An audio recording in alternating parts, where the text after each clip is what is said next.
In 1957, 9 courageous black students walked into history.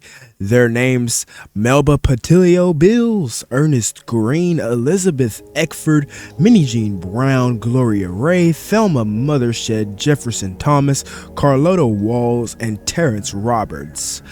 They would become known as the Little Rock Nine, symbolizing the fight for racial integration in American schools.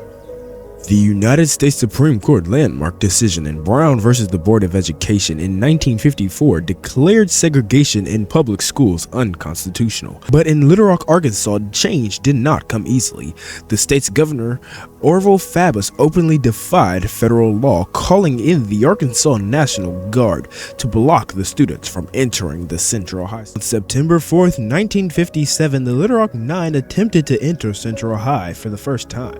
They were met with hostility, angry crowds shouting racial slurs, threats of violence, and armed guards blocking their way.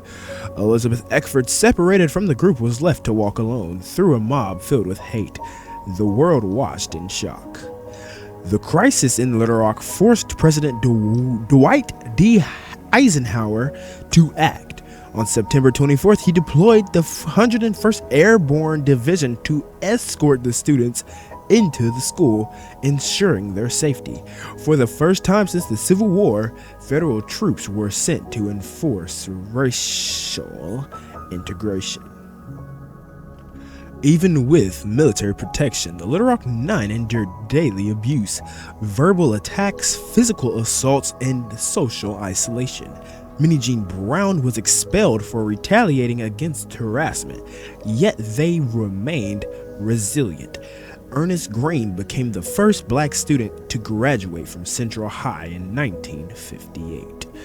The bravery of the Little Rock Nine changed history, paving the way for the civil rights movement and future generations of students.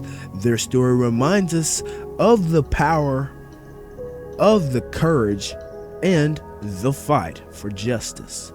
Today, Central High stands as a historic landmark, a symbol of the battle for equality in education. As Melba Patilio Bills once said, the task that remains is to embrace our interconnectedness and work together as one people. Their struggle was not just for themselves, but for all who believe in justice and equality.